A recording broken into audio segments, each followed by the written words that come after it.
What's going on YouTube? It's your boy Cat Life here, bringing you another Yu-Gi-Oh! Master Duel video, and today I'm going to be showing off Peru's replays. He plays heroes. He's a specialist of heroes. I think he's probably the best hero player in Master Duel.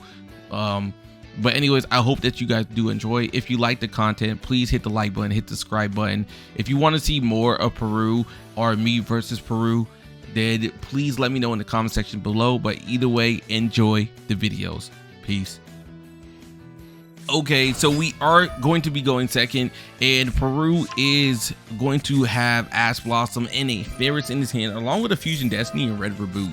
He is going to ask the Branded Fusion, which is very smart because now they can't activate Branded Fusion for the rest of the turn. And so they're now just forced to go ahead and play 2 cards face down. And what do we know is that they can't activate Branded in red, as they have no way of activating it, because no branded, well, no Despia monster is in the graveyard. Anyways, Peru is actually going to go into a dominance. I know that's so shocking to see. Usually you see like people just go into DPE play, but you're going to see Peru has some plans, and it's really sick. So anyways, he's going to go and summon out the Denier. Finally, use Stratos. Stratos is now going to select to go ahead and destroy 2 cards. He's then going to activate Red Reboot, negating the Imperm. And at this point, with that being negated, the thing that is going to be put on the field is another Imperm, and Peru's going to be able to pop, I believe, all 3 of them. So he decides to pop his Break the Destiny. Break the Destiny is going to activate, grabbing himself a D-Force, and then from there, he is going to use Stratos along with Crusader to go ahead and get himself a Destiny hero monster onto the field. Use to go ahead and grab himself the Shadow Mist. Shadow Mist is then going to be used as a discard, so he's to summon out the Faris. Shadow Mist is now able to go ahead and grab a hero monster from the deck, chain blocking for the Faris, which is going to be Honest Neos. And at this point, it's not looking too good for this branded player, as they are just being outplayed. To be fair, they did kind of brick by not having any follow-up to the Branded Fusion stoppage. So here comes the Malicious, summons onto the field, and on top of that, here comes D-Force, which is going to grab himself a Plasma, right? So at this point, he gets rid of all 3 of those. Plasma is now on the field, uses Poly to go ahead and fuse these 2 together, and I believe that's going to make a DPE. So even without using Fusion Destiny, DPE comes to the field. He's going to destroy the Dominance, and this is when it gets really cool, because now look at Dominance effect activate. Watch how sick this play is. This play is really cool. Summon out the Plasma, the Phoenix Enforcer, summon out the Dreadmaster, summon out the Destiny hero draw, and then is able to go ahead and get himself the Shadow Mist, increase the Dreadmaster for OTK. Now, when is the last time that you've seen Dreadmaster be used in a hero deck? Just super cool. Oh my gosh, this is such a cool looking video replay, man.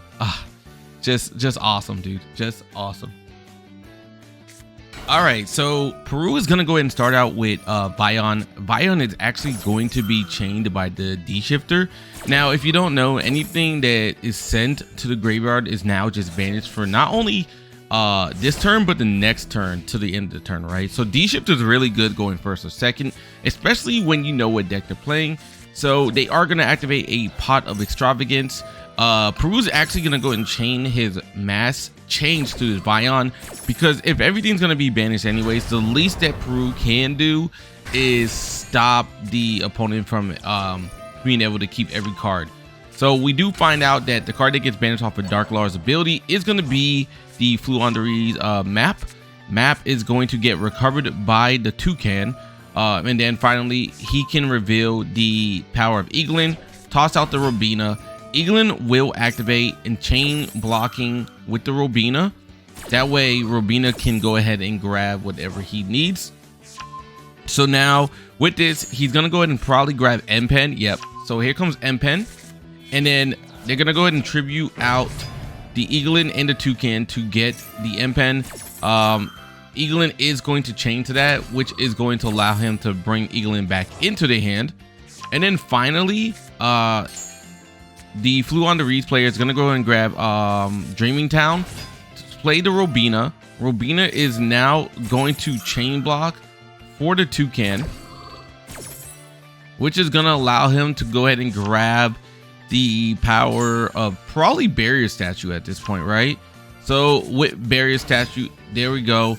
And this is just going to be their field. They'll probably end up placing Dreaming Town face down after attacking. So at this point, I really don't know what Peru can do.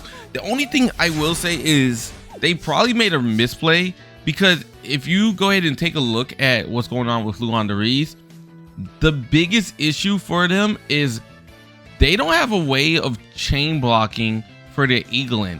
So even though they can use Dreaming Town next turn, if they go ahead and try to chain block, go ahead and try to summon out Eaglin, it's going to get stopped by Ash Blossom. So I feel like them not leaving the in the Banish Zone is probably their biggest misplay. But let's see what Peru can do. They're probably feeling extra confident. Anyways, Peru is going to toss out the Shadow Mist with the Vyon. Eaglin is now going to activate, and now it's going to be ashed. And I think this was probably their biggest issue, right? Because of this, they are not going to be able to grab themselves a Ryza, or they won't be able to go ahead and grab themselves either an M-Pen or even a Apex Avion. So a lot of stuff just happened. But anyways, Peru's going to go ahead and droplet the Barrier Statue, which is going to now allow him to go ahead and summon out a monster. At this point, he is going to get Maxx C. But what I'm thinking is Peru is probably going to have game here, because if the only thing that's face down is the power of Dreaming Town, there's nothing he's going to do. As we can see, he's going to immediately go into Vision Hero Trinity. And what you don't know about Trinity is that his effect is like a passive effect, so M-Pen can't negate it, which is just going to allow him to just go ahead and attack every single card on the field. And as long as he doesn't attack that M-Pen, it is going to not have his attack lowered. So it's just going to be GG's for him. So good game by Peru. That Flew on the Reeds player was a little confident, and that's probably what their downfall was, to be honest. But either way, that's still a good game. As you can see, heroes are a very, very good deck. All right, so match number 2. We have Peru going first, and he's going to start out with the Fusion Destiny, which is going to be chained with a Maxx C. Luckily, Peru does have the power of Ash Blossom, which is going to be super clutch. So it's going to stop them from being able to add any cards. Because if you know anything about heroes, we do like to special summon a bunch, right? Anyways, we are going to toss out the Denier and the Malicious. You know, the regular targets in a hero deck for DPE. Well, I guess now they're the regular targets in any deck if you're using Fusion Destiny. Anyways, a Malicious is going to come to the field. Use Denier to go ahead and summon out the Denier, and then you can put the Malicious back into the deck. Finally, going to probably a Cross Crusader, which is going to be the Link monster. The Link monster is going to allow him to summon out the Denier. Once again, tribute the Denier and allow him to grab the Vyon. Summon out Vyon, and then finally toss out a Shadow Mist. Shadow Mist is going to allow him to grab a card from the deck, which is going to be the Dark Angel. And then finally, he's going to get a Poly off the Shadow Mist. And now at this point, he's going to go ahead and destroy 2 cards, being DPE, and then that way he can bring out a Dark Angel onto the field. And now go into the Faris. Faris is going to go ahead and be summoned to the field, and finally with an Imperm face down. So I know this board doesn't look threatening, but if we go ahead and break down what's going on, if you know anything about heroes, Destiny Hero Dark Angel is really good, because anytime a person tries to activate a spell card on that side of the field or where this monster is summoned, they cannot summon it. And if you're wondering how he got this card on the field, as long as he has 3 or more Destiny Hero monsters in the graveyard, then Dark Angel can be summoned to the opponent's side of the field, right? So this is like a really good card, but unfortunately it is going to get linked off, and that's one of the bad side effects of that card. So now he is able to activate spell cards, and he's immediately going to activate a Super Poly, making a Predaplant Triumphant, if I remember correctly, because I had literally Triumphant. I had literally just watched this replay and I was like, oh my gosh, this duel is crazy. But anyways, we are going to go into the Patchwork. Patchwork is going to be able to grab himself a Poly, and on top of that, a Edge of Chain. And then finally, he's going to go ahead and attack. So 3,000 damage, which is going to activate the increase. Because we took damage, Peru is now able to get increase onto the field. So at this point, all Peru has is the Imperm and a Mass Change. He is going to go ahead and Imperm the Overtime, summoning out the Malicious. Malicious is then going to be used to get the increase onto the field. Increase is then going to summon out the Vyon. Toss Vyon into the graveyard. We'll toss the Shadow Mist into the graveyard, most likely, right? And at this point, here we go. Super Poly once again. So back-to-back Super Polys by this player. Just toxic, bro. Which is now going to summon out a Despia. Despia, you guys should know all well what this card does. Basically, it can lower a level of a monster that it negates, right, to level 1, which is pretty busted. Level 8 becomes level 1, level 12 becomes level 1 and negated, which means it hurts a lot of Exceed summons, you know. So anyways, let's go ahead and get ourselves out a Stratos, and then from there we're going to go into Poly.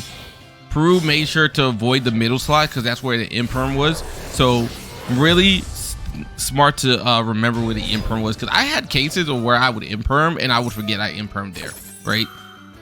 But anyways, he is going to negate the power of Sunrise, and because Peru knew that, he is able to drop chain block for the Liquid Soldier, right? So at this point, here we go. Hero lives, and now he's going to use Stratos and the power of Crusader to go ahead and get out the DPE. So DPE is brought back, and this is why heroes are so good, bro. Look at that. That thing went from 2,700 all the way down to 300. That's because of all the heroes in the graveyard, thanks to the power of DPE. And then finally, he can go ahead and bring out the Dark Law. Now, if you don't know, this is really toxic setup because Dark Law is going to stop the branded players from activating Mirror Jade, because Mirror Jade, you have to toss it to the graveyard. So because of that, since it can't be tossed to the graveyard, because everything gets banished, they cannot activate Mirror Jade. But as you can see, everything's getting tossed to the banish zone. And finally, they're going to use Albez and Despia to make a Mirror Jade. And this is what I'm talking about, right? They literally are now forced to go ahead and activate a Guardian Chimera because they have to get the power of Dark Law off the field.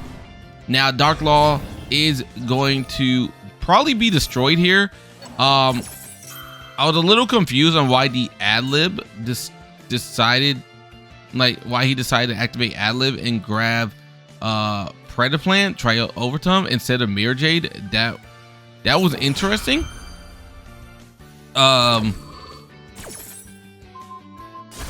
But I guess he wanted to, like, I don't know.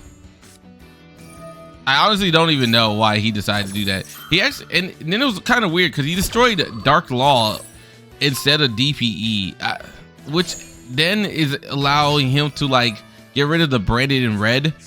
So, you know, there was just a lot of weird interactions there with that play. I'm not really sure, but anyways, here comes the increase again, and then he's gonna take 1,800. So a little back and forth. These are the type of duels that I really do enjoy. I still think Mirror Jade was probably the better play, but I guess we'll find out. But yeah, here we go. So now look, if because of this he just ends up losing, because he could just go ahead and attack over it thanks to the power of Elemental Hero on his Neos, which is just gonna do massive damage. So like I said, I'm not really sure why he decided to try to, you know, get rid of DPE. DPE was gonna pop itself regardless, right? Instead of like the Dark Law. Dark Law was clearly the issue against that deck. But yeah, Peru's just outplaying people. Let's get into probably the last match. All right, so this is going to be the third match, and they're gonna go ahead and activate Branded Fusion. Now, Peru does have one of my favorite cards in his hand as a hero player, which is D-Force. D-Force is such a good card, and you're gonna see why. Now, a lot of people don't think D-Force is necessary, but I believe that D-Force is just really, really nice. Especially if you're gonna play Plasma, you might as well play it, right? Anyways, branded player is gonna do the regular branded plays, and at this point, they are going to end with a branded fusion. So you can only imagine that they grab branded in red, right? Because if you ever see someone not grab the branded fusion, it's like, okay, well, they definitely grabbed. They definitely already had it, right? So anyways, Peru starts off with a hero lives. They are actually going to Maxx C, and usually this could pose an issue, right? Because a lot of people hate Maxx C. I think Maxx C is kind of fine. I'm not really too mad about it. There's worse things in this game. But anyways, let's go and get rid of the Malicious. Summon out the Faris. Faris is going to get himself an increase, and then finally Malicious is going to summon. All right, at this point the Mirror Jade player knows, yo, he didn't grab Plasma, so that must means he has Plasma in the hand, because anytime you activate D-Force you can add a Destiny hero Plasma to the hand, right?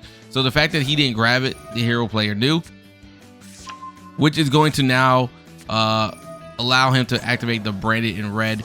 And this player is probably like, all right, well, what else can this guy do?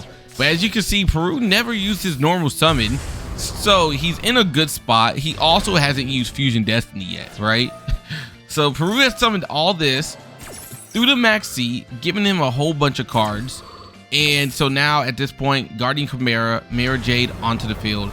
He probably thinks, okay, once I destroy 2 cards and then I use the banish effect of Mirror Jade, I should be fine. But that is not the case, as he's going to now toss out the Dreadmaster with the Denier to make a DPE onto the field. And then finally, he's going to use Denier's ability to go ahead and get Denier, activate Denier, put the Malicious back into the deck. And now the Malicious in the graveyard is still there, right? So here comes the Plasma. Plasma is then going to take the Guardian Chimera, and at this point he could just go ahead and increase his attack. And look at the attack on the DPE, on the Plasma, 7350 thanks to the Honest Neos, which gives him a 2500 attack boost, plus he gets an attack increase from the Guardian Chimera. Now if you read what D-Force does, this is how good D-Force is, right? Each Destiny hero you control gains 100 attack for each monster in the graveyard. Also, you can make a second attack during the battle phase. Plus, on top of that, this card cannot be destroyed by card effects, which means Peru is going to be able to just go ahead and attack again for the OTK, playing through the Maxx C, playing through the Guardian Chimera, playing through the both versions of the banished by Mirror Jade, right? So super good. As you can see, Peru is probably one of the best Master Duel players when it comes to playing heroes. His decks are super good. I'm telling you guys, if you guys have a chance to beat Peru and you want to learn heroes, this is where you go to, bro. I know a lot of people think Jade and BR is probably the best when it comes to playing heroes. I will say maybe TCG wise, OCG wise, that could be true, but for me in Master Duel, it's got to be Peru. This guy just really good. But anyways, guys, thank you all for tuning in. Hopefully you guys enjoyed the video. As you can see, Peru's decks are just absolutely goated. If you want to see more of Peru replays, or you want to see me play heroes versus Peru heroes, let me know in the comment section below. Anyways, Cal signing out. Peace.